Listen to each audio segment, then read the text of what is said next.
Hey everyone, and welcome back to The Garrison. It's so great to be back. It has been a few months, but finally I'm back on camera recording, and I can't wait to get into some new content. For those of you who don't know or don't know me personally, I've been away just doing some different ministry opportunities and camps and stuff like that, which has been really great, but it's so good to be back recording. So thank you for joining me. What's going to be happening over the next few episodes is I'm going to be delivering a series of talks which are based on the book of Acts. And this is actually a series that I'd prepared for a upcoming camp I'm speaking at. So I'm going to try to adjust it for podcast. And then hopefully you guys can really benefit from this as well. We're going to be taking apologetic insights from the book of Acts, which is a book in the Bible. And we're going to be looking at questions like, how do we know God exists? How do we know that the resurrection really happened? Now, maybe you're thinking, Nick, you've already covered this stuff before. And I know I have, but I think it's going to be great to revisit these topics, to look at the new evidence, new kind of arguments and different angles that I've learned myself and want to share with you guys. And hopefully you guys can just become more knowledgeable about how we can know that God exists and that Christianity is true. And we're also going to be looking at questions like, why does God allow suffering? Again, and looking specifically at a story in the book of Acts. And then finally, looking at how we can actually have a conversation with people about Christianity. You know, how do we reason with people about this belief we have? And if you're a non-Christian listening, then I hope these talks are really beneficial for you as well on your journey as you're exploring Christianity and whether or not it's a valid belief system, whether it really makes sense. So with all that being said, let's play the intro and then get straight into it. We live in a world where there is more access to information than ever before. Generations, young and old, are being exposed to radically different ideologies and opinions every day. It can be so overwhelming, trying to decipher what's true and what's false. But there is a way. Join me as we discuss some of the toughest questions out there about Christianity, the Bible, and culture. I'm your host, Nick Lackey. Welcome to The Garrison. Friends, if I told you that in 24 hours from now, there was going to be an earthquake that would rock so hard that it would cause me, Nick Blackie, to fall over and break my arm, what would you say? You'd probably think I was ridiculous, right? However, if I turned around and I said to you, look, it says it in this special book right here, and I read to you in the book, it says, according to Lord Bingo Bango, there is going to be an earthquake. And this earthquake will cause the small Nick Blackie to fall over and hurt his arm. What would you then say? Again, you'd probably think that's a wee bit ridiculous. Even though I'm pointing to a book, it doesn't really change the way you'd react. Why? Well, you aren't going to take my claim seriously if you don't believe that the book is true. And furthermore, you aren't even going to take this book seriously if you don't believe that this Lord Bingo Bango is real. You're probably seeing where I'm going with this. In order for people to take things seriously, they need to believe it's true. I mean, take it in your own life. If you thoroughly believed that you were about to walk out your door and someone had planted a mine outside of your door, that would change the way you acted. But if I told you that and there was no evidence and you didn't believe me, you'd walk straight out that door without a second thought. So in order for people to take things seriously, they need to believe that it's true. And just as you would question the strange story about Bingo Bango and his prediction about the earthquake without evidence, many people question the truth of the Bible because they don't believe that God exists. In fact, I actually once got this response from someone at a school group that I run, and they said, right now there is a flying spaghetti monster right outside the window, but you just can't see him. Now, in his eyes, it was no different to the Christians believing that God was real, but we can't see him.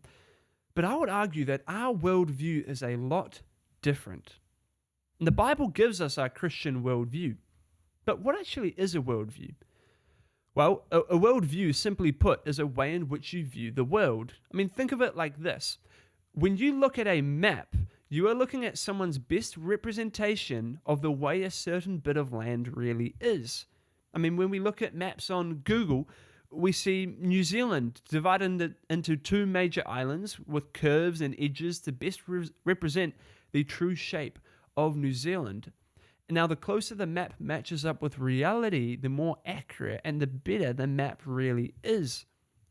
And the same is true of worldviews. Different worldviews, such as Christianity, Islam, Buddhism, Hinduism, atheism, and many more, they attempt to map out the way things really are. And they give us answers to four major types of questions. Number one, origins. What is ultimate reality? Is there a God? What is he, she, or it really like? What is the universe and how did it get here, or has it always existed? Secondly, worldviews tell us about identity. Who are we? Are we valuable? Are we the way that we are meant to be? Is there something wrong about us? Is there something special about us? Thirdly, worldviews tell us about morality. Are things objectively wrong, or does society have the final say on what is ethical? And where did guilt come from? And finally, worldviews also tell us about purpose. What happens to humans after death? What is the purpose of humanity as a whole? And what is the purpose of our lives as individuals? Now, our job as intellectually minded beings is to examine reality, to study it, to squeeze every ounce of truth out of it, and let that guide us to our worldview. And it has been my experience and the experience of millions around the world that when you do that, you end up with the worldview of Christianity. So, let's get into it. So what are we going to be doing through this kind of mini-series I'm doing on the Garrison? Well, in every good football team, you need good offensive players, but you also need good defensive players. And similarly, every soldier needs to know how to defend themselves and their land, but they also need to know how to attack the enemy. So during this series, we're going to be looking into Christian apologetics and Christian polemics. Now, what are these two things? Well, apologetics is defending your beliefs. It has the purpose of convincing others that what you believe is right. Polemics is finding problems in other people's beliefs or attacking them, and it has the purpose of convincing others that what they believe is wrong. And apologetics comes from the Greek word apologia, which can be found in the Bible, and in 1 Peter chapter 3, verse 15, it reads, "But sanctify the Lord God in your hearts, and always be ready to give a defense to everyone who asks you a reason for the hope that is in you with meekness and fear." And now that word apologia is actually found in the word defense. That's the translation. And so that's where we get apologetics from. It's being ready to give a reason for the hope that is in us, to give that defense for Christianity. Polemics comes from the Greek word polemos, which is in the Bible, but literally means war. Now, it isn't specifically used in this passage, but the idea of waging war on others' beliefs is clear in these verses. And in 2 Corinthians chapter 10, verse 3, we read, "For though we walk in the flesh, we do not war according to the flesh. For the weapons of our warfare are not carnal, but mighty in God for pulling down strongholds, casting down arguments, and every high thing that exalts itself against the knowledge of God, bringing every thought into captivity to the obedience of Christ, and being ready to punish all disobedience when your obedience is fulfilled." Now, in short, as Christians, we need to be able to defend what we believe and provide answers as to why we believe it, but we also need to cast down arguments, as that passage just read. And we need to attack the worldviews which exalt themselves against the knowledge of God. Now, if you're a non-Christian listening, perhaps this sounds pretty arrogant or pretty hateful or bigoted, but here's the thing. As Christians, when we attack worldviews, when we attack other arguments against God, we are not attacking the person. We are attacking the idea. I can easily disagree with you if you're an atheist or someone who holds a different worldview to me. I can disagree with you and attack your idea, but still completely love you. In fact, parents do this with their children all the time. Children have different ideas. They want to go to a party and the parents don't. The parents still very much love the children, but they just don't like the idea that the child has. Now, I don't mean to compare you to a child, but you can see the idea. We can still love each other while we disagree about ideas and arguments. So that's what I hope to achieve, Christian apologetics and polemics through this mini-series. Now, to see Christian apologetics and polemics in action, we can actually look to the book of Acts and find key beliefs that we hold as Christians, and then we can be equipped to defend them as well as we look at some great polemics used in Scripture so that we can be equipped to attack the opposing worldviews as well, and to do so in grace and truth. Now, the first topic we're going to cover, it's called Milk Cartons Creation and Concentration Camps. And it's inspired by Acts chapter 14, verse 14 to 18, which I'll read. But when the apostles Barnabas and Paul heard this, they tore their clothes and ran in among the multitude, crying out and saying, "Men, why are you doing these things? We also are men with the same nature as you, and preach to you that you should turn from these useless things to the living God, who made the heaven, the earth, the sea, and all things that are in them, who in bygone generations allowed all nations to walk in their own ways. Nevertheless, he did not leave himself without witness, and that he did good, gave us rain from heaven and fruitful seasons, filling our hearts with food and gladness." And with these sayings, they could scarcely restrain the multitudes from sacrificing to them. Now, the context here is that Barnabas and Paul are doing some great, mighty wonders in the eyes of the public. And the public, they actually start to worship Paul and Barnabas as gods. And so they respond by saying, "Men, why are you doing these things? We are also men." And then they declare this. You probably caught it, but it says, "Turn from these useless things to the living God who made heaven, the earth, the sea, and all things that are in them." That is a key Christian belief. As Christians, we believe in the living God who created heaven, the earth, the sea, and all things that are in them. So let's stop there and spend the rest of the episode dealing with that. Is that true? Is there evidence for that? How can we know that there really is a creator of the universe? And we're going to be looking at 3 arguments to prove the existence of God and show that there must be a creator of the universe. So let's get into it. Number 1, the cosmological argument. Now, the cosmological argument is a simple argument, and perhaps the simplest, to show that there is a creator of the universe. And here's how the argument goes. It's a basic, what's called a syllogism, which means it has 2 premises and a conclusion. So the first premise is that everything which begins to exist has a cause. The second premise is the universe began to exist. And the conclusion is, therefore, the universe has a cause. And this is what's called a deductive argument.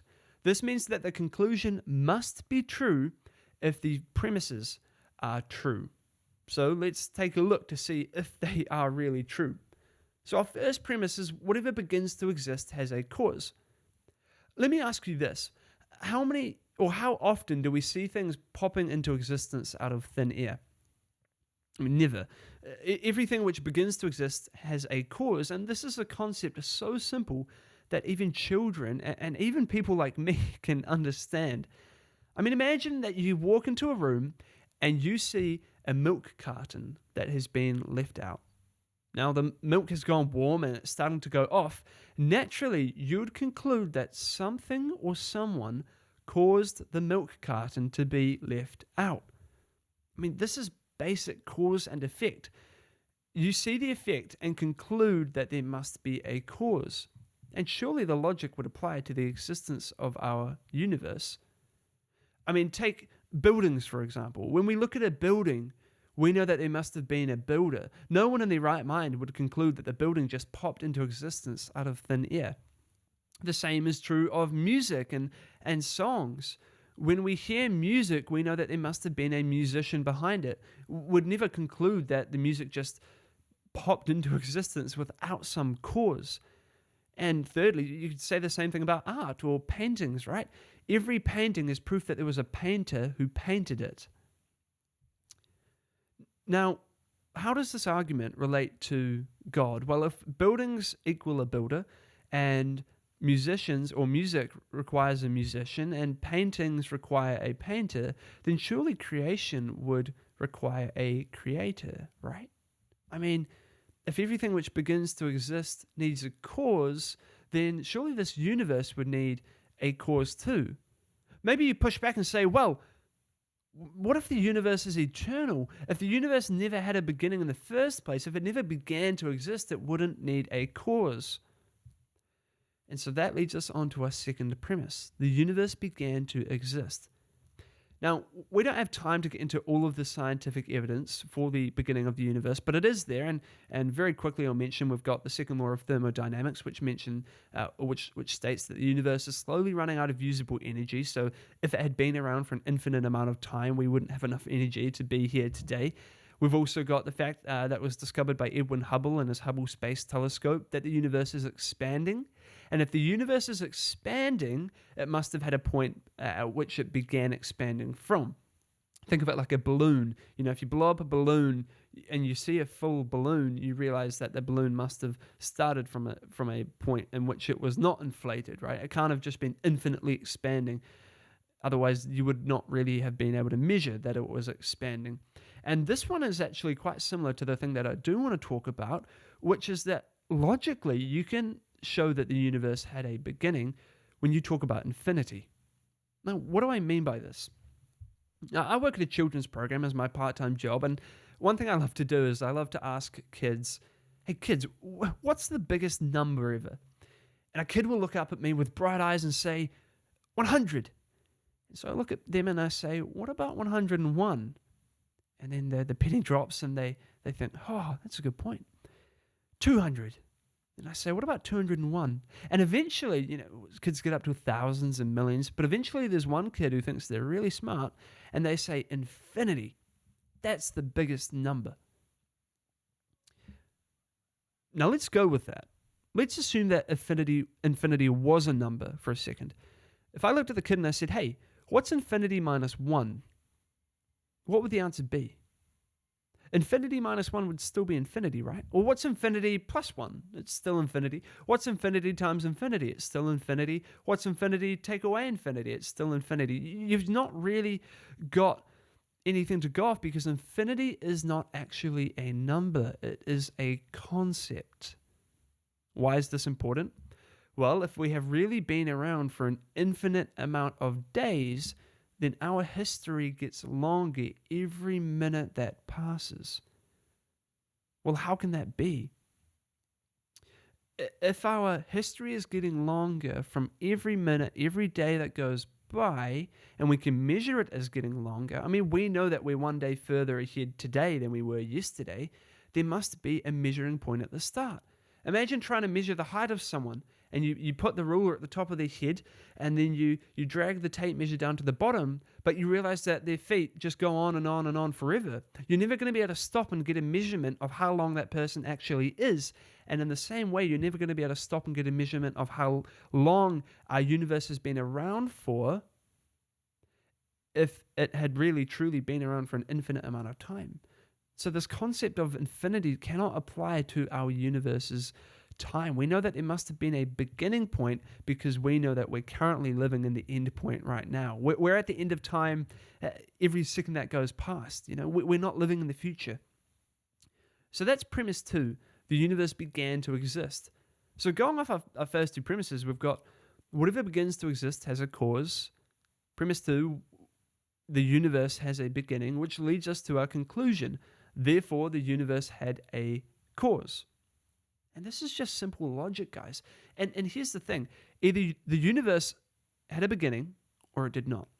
Either the universe is finite, in which it needs something to cause it to exist, or the universe is eternal. But the scientific evidence and the logic goes against the latter statement. The universe cannot be eternal. So that leaves you with two conclusions. Number 1, something created the universe.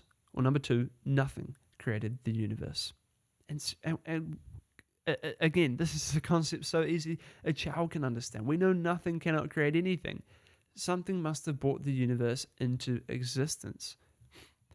So let's find out more about this creator. Is it some mystical force which randomly popped out this universe? Is he some universe generator that popped out this one and got lucky enough to sustain life? Does this creator think about stuff? Well, that leads us on to our second argument, the teleological argument, which is the argument from design. And it's got the same argument in the form of a syllogism, and it's a deductive argument, and here it is. Whatever is designed has a designer. Number 2, the universe was designed. So the conclusion, number 3, therefore the universe has a designer. So let's get into it again. Number one, whatever is designed has a designer. Now imagine that you walked into a room full of dominoes. I'm not talking about the pizza, unfortunately, as disappointing as that might be, but imagine that on the floor, scattered abroad, there were dominoes lying all around. Now, it wouldn't be very hard to conclude that someone probably randomly threw the dominoes around without much thought behind it. However, imagine that you walked into the room, but all of the dominoes were standing on their thin side. Now, is it possible that the dominoes could have been randomly thrown and they all landed that way? Sure, I mean, it's possible, but is it likely? No, not at all. I mean, let's take it a step further. Imagine that you walked in and all the dominoes had been lined up in a row to make a straight domino run. I mean, what do you think is the likelihood of that just happening if you just randomly threw dominoes into a room? Is it possible? I mean, again, yeah, theoretically, sure, it's possible, but no one would believe that it would actually happen. Okay, finally, let's imagine that you walk into the room, you see a domino run shaped in a perfect circle and arranged so that the sum of the dots on the dominoes went from smallest to largest. Again, theoretically, that I guess would be possible, but is it probable? Absolutely not. You would never walk into that room and conclude that someone randomly threw those and they just happened to stand up in that order in the appearance of being designed. In all of these instances, except for the first one, which was random, when you observe something with the characteristics of design, you assume that there was a designer. We see cars and conclude that they must have had a designer. We see computers and conclude that they must have had a designer. We see things as simple as a pencil, and we conclude that even they must have had a designer. So our first premise is correct. Everything which is designed has a designer. Number two then, the second premise, the universe was designed. Does the universe then resemble some kind of well-designed domino run? Well, let's explore. You might encounter, when you're looking into this, something called the anthropic principle, which suggests that the universe's order and fine-tuning shouldn't surprise us, because if it weren't fine-tuned, we wouldn't be here to notice it. Only a capable universe of supporting life allows beings to observe this fine-tuning. And William Lane Craig offers this analogy. Imagine that you're about to be executed by a firing squad of 100 marksmen. Blindfolded, you hear the rifles fire, but you discover that you're still alive. You wouldn't be surprised that you can't observe your death, but you'd be astounded to be alive. The marksman missed you. This improbable event demands an explanation. You would suspect design. And the same goes for our universe. We can only observe its properties because we're alive, and we're alive because those properties exist. What are these properties? Well, there are four fundamental forces of physics. Number one, gravity. It pulls objects together, keeping planets in orbit and causing things to fall. Number two, the electromagnetic force. This causes attraction and repulsion between charged particles, creating electricity, magnetism, and light. There is also the strong nuclear force, and this force holds atomic nuclei together. And there is the weak nuclear force, and this allows particles to change, enabling radioactive decay, and this powers stars ultimately. Now, why is this important? Well, listen to these numbers very carefully. If any of these forces were slightly altered, life couldn't exist. For example, if gravity was stronger, stars would burn out too quickly, and if it were weaker, stars couldn't form. And the chance of getting the right force of gravity is 1 in 10 to the power of 35. That's 1 in 10 with 35 zeros afterwards. If it were just altered by one little fraction, gravity would be too weak or too strong, and life would not be possible. This is what scientists and mathematicians have discovered. This is verifiable stuff. Go look it up on the internet. This is not just Christian scientists which believe this. This is empirical evidence. If the strong nuclear force were stronger, there'd be no hydrogen or water. If it were weaker, there would be no stars, and the chance of this force being right is 1 in 200. The weak nuclear force also has to be just right. Too strong, the stars burn out, and too weak, the universe's elements change. And the odds of this are 1 in 10,000. For the electromagnetic force, any change would make the elements unstable or prevent chemical bonding. And the chances of this being perfect are 1 in 25. Again, if that were just altered by one little fraction, life would not be possible. So then, if we combine all four of these, what are the chances that the universe just happens to be getting all of these right randomly? Let's suppose there was like this random generator where you throw a dice and the dice has to perfectly land on the right side in order to calculate the right amount of gravity. What's the chance that all four of these get right? And remember, these are only four. There's many other things which need to be correct, such as the cosmological constant, which is the expansion rate of the universe, but we won't get into that today. So what are the odds of getting all four forces just right? Well, mathematicians have calculated it, and it's 1 in 5 times 10 to the power of 42. That's 5 with 42 zeros following it.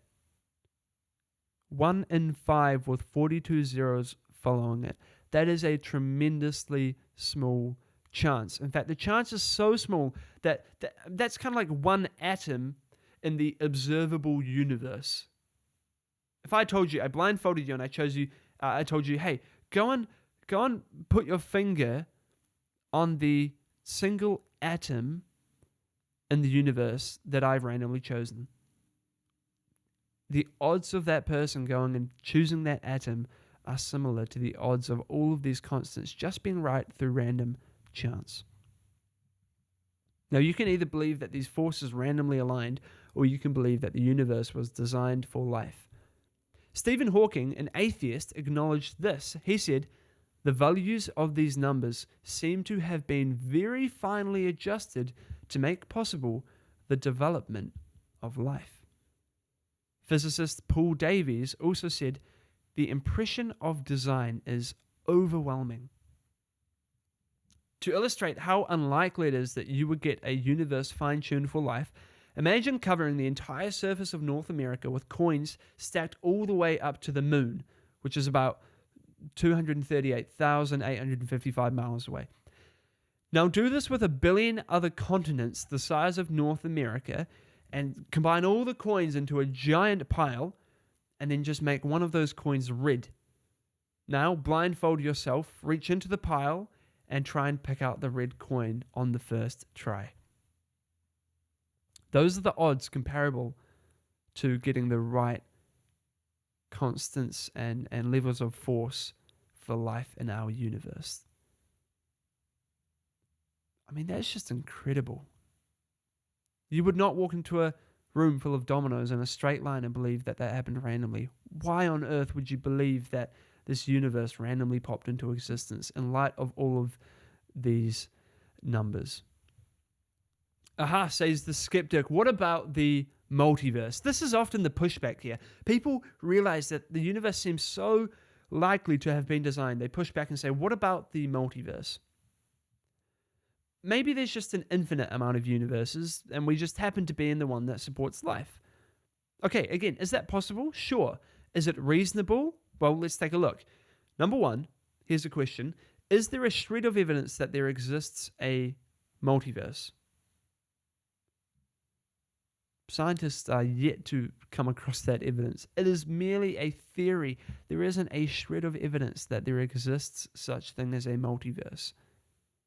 And secondly, even if there were a multiverse, you're kind of just taking the fine-tuning problem back a layer. In order to generate many different universes, you would need to have an incredibly fine-tuned multiverse generator. In other words, you still need an intelligent creator. And in science, there's a principle called Occam's razor, and this principle suggests that we should believe the simplest possible explanation in light of the evidence. You know, if you walked into a garage and saw a car, you'd assume that someone drove it in, rather than flew it in through the roof, then reassembled the roof afterwards. I mean, the most simple explanation is that the car just drove into the garage. Sure, again, both are possible, but what requires the least amount of assumption? And when we look at our universe, what observation of the two makes the most sense? A finely tuned universe by an intelligent creator, or a multiverse of which we just happen to be in the right universe for life? If we take Occam's razor, I think it's the first one. That then leads us to our conclusion for the teleological argument. Therefore, the universe has a designer. So now we've concluded through these first two arguments that there must not just be a creator, but an intelligent creator. That leads us on to our third one, the axiological argument, or the moral argument for God. And here's our final argument for the existence of God. The axiological argument, just like the two previous arguments, has two premises and a conclusion. And this is a topic we're going to be touching more on in our suffering episode, so forgive me if it seems a little brief, but here's the argument. Number one, every law has a lawgiver. Number two, the universe has a moral law. And our conclusion, therefore, the universe has a moral lawgiver. So, number one, every law has a lawgiver. Okay, we've been through this. If there's an effect, there must be a cause. Laws don't just pop into existence out of nowhere. They must have had a lawgiver. All right, number two, here's more where the rubber hits the road. The universe has a moral law. Now, does the universe contain a moral law, or is morality simply a personal preference? And the answer seems binary. Either morality is subjective, varying by individual, or it's objective, which applies to everyone. To illustrate, consider subjective versus objective truth. If I claim that peanut butter is the best spread, that's just my opinion. It's subjective. It's true for me, but it might not be true for you. However, if I say peanut butter is made with peanuts, that's an objective fact, and it's true regardless of any of our personal beliefs. Can you see the difference? I mean, if you thought, no, peanut butter is made with berries, Nick, it doesn't matter what you think. Or if someone said, no, peanut butter is made with bananas, again, it doesn't matter what they think as well. It doesn't even matter that I think peanut butter is made with peanuts. No one's opinions are relevant because the fact is peanut butter is made with peanuts. Now let's apply this to morality. Consider extreme acts like murdering innocent people for fun. Is this wrong because of our opinions? Or is it objectively wrong regardless of our opinions? Now, most people would agree that this is wrong universally. If morality were merely subjective, we would have no grounds to condemn atrocities like the Holocaust and the concentration camps. It would just be one group's opinion against another. And here's the dilemma. For objective morality to exist, there must be an objective standard beyond human preference, one that points to something or someone greater than humanity. A moral lawgiver, whom we call God. But is there a way to test this? I mean, to test this, let's consider gravity for a second. You don't have to believe in it for it to affect you. If someone claimed to not believe in gravity, you would ask them if they would jump off a building. And look, they would either jump, proving themselves wrong, or they would not jump, proving that they don't really believe that gravity doesn't exist. And similarly, if there is a moral law and it exists independently of personal beliefs, try asking someone who denies this objective moral law exists if they would oppose genocide or demand justice for a loved one. And most people would. By doing so, they're appealing to a standard beyond their mere opinion, showing that they do believe in an objective standard of morality. Yesterday, I was just talking to a guy at the school group that I run, and I said, can we murder innocent people for fun? And he said, no, of course not. And I said, should we not do it because you think not to? Or should we not do it because there is an objective standard which says that we shouldn't? And he said, well, the majority of people on this earth agree that we should not be murdering innocent people for fun. To which I replied, is that wrong because most of us agree that it's wrong? And then I gave the example of the Holocaust. I mean, in Nazi Germany, their society was committing that atrocity because the overwhelming majority of the society in Nazi Germany said that that's okay. Or in the slave trade in America, the overwhelming majority of that society thought that what they were doing was okay. I mean, there's examples all over the world where the majority in a society thinks that a certain moral action is okay or a certain moral action is wrong. Just because a majority of people may believe something doesn't make it right or wrong. At the end of the day, there's two alternatives. Either morality is determined by an objective standard outside of us that is transcendent to the human thought, or morality is merely up to the individual, that it's your opinion versus my opinion. It's my family's opinion versus your family, or it's my society versus your society. There is nothing really to say what is truly right or wrong. And just like my opinion on peanut butter being the best spread, I think that morality is just whatever I think is right or wrong. Those are the two alternatives. What's more, or what aligns more with reality? Michael Ruse, who was an atheistic philosopher, once said, "The man who says it's morally acceptable to rape little children is just as mistaken as the man who says 2 + 2 is 5. This guy's an atheist philosopher, so his statement is not consistent because he says he appeals to an objective standard. Maths is an objective standard. He's saying if you think 2 + 2 is 5, you're wrong objectively. In the same way, you're wrong objectively if you think it's morally acceptable to rape little children. Now, excuse the graphic nature of that statement, but he's making a good point. It's inconsistent with his worldview, but he's correct. Similarly, Louise Anthony, who is an atheist philosopher, once said, "It's more certain that torturing babies for fun is wrong than atheism is true." And that leaves us with our final conclusion. Therefore, the universe has a moral lawgiver. Now, I know that we've gone over this last argument rather quickly, but we will touch on it later in the series. So let's conclude the episode with this. If the universe began, it needs a creator. If it appears to be designed, it needs an intelligent creator. If it has an objective moral standard, then that intelligent creator needs to be a moral being too. Now, when I mention an intelligent moral creator, does that ring a bell for anyone? I mean, this sounds to me an awful lot like God.